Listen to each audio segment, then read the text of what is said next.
Wow, Ambet. Okay, ikaw ba ay isang barista rin?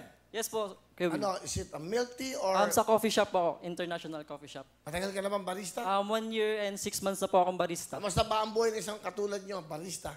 Ang pagiging isang barista ay na, ang masaya sir kasi ito yung passion ko. And then, nakikita ko yung mga customer ko. Then, ang saya kasi bawat umaga nila, napapasaya ko sila, hinahaiyan ko sila ng masasarap na kape. Yun.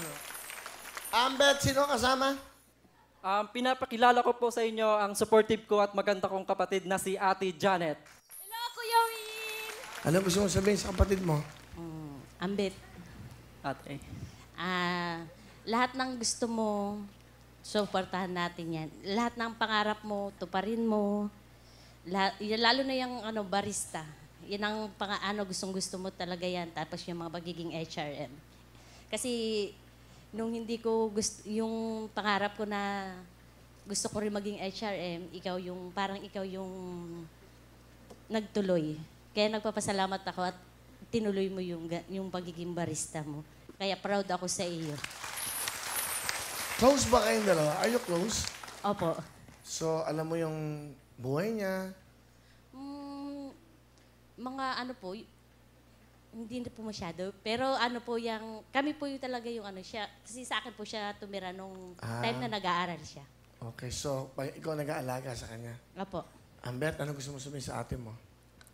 Ate, maraming salamat kasi nung simulang nahiwalay ako kay mama papa kasi nasa probinsya sila. Ikaw yung pangalawang nanay ko kasi tinutukan mo yung pag-aaral ko. Maraming salamat kasi lagi kang nandyan nakasuporta sa lahat ng ginagawa ko. Ako yung bunso and then ako yung hinihintay nyo na pag-asa ng ating family na makaahon sa hirap. Kahit na marami tayong pinagdadaanan ngayon, malalagpasan natin to.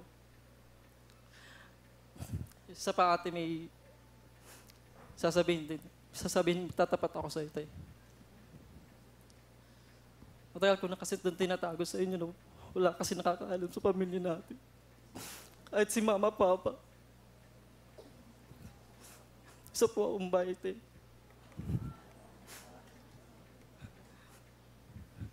At yung sinasabi kong kasintahan ko is hindi babae. Isa pong lalaki.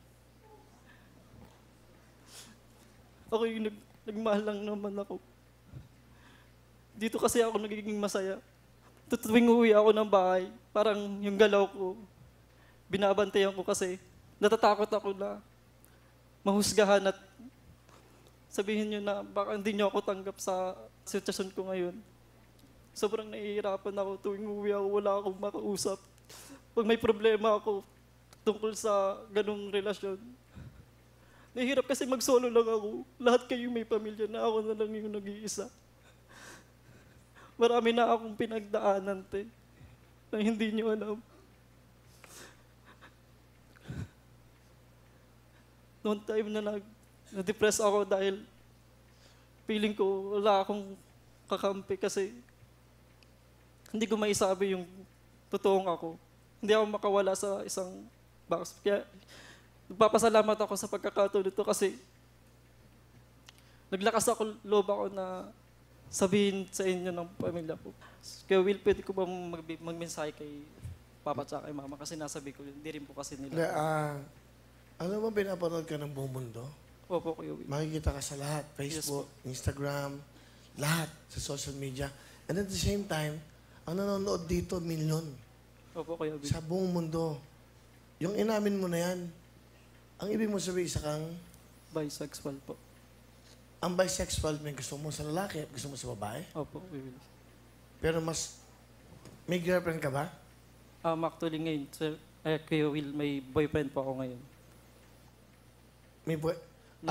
Hindi ko alam ha. Alam mo ba to? Hindi po. So first time mo lang nalaman? Ngayon ko lang po nalaman. Hindi mo siya nararamdaman sa bahay? Hindi naman po kasi maporma naman po siya. Kasi sabi nga niya, hirap na hirap siya eh. Tinatago niya. Ano gusto mo sabihin sa kanya? Hindi ko alam kung nasasabihin ko, pero Kung diyan So ka man- first time mo lang nadinig to na umamin siya. Opo. Sa national TV at sa buong mundo to. Oo nga po eh.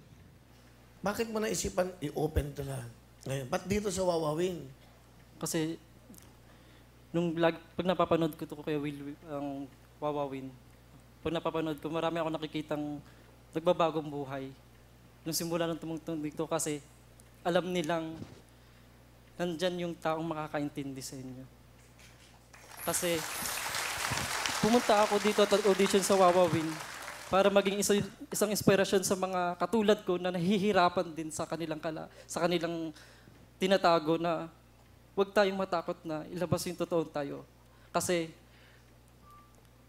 saying truth will set you free.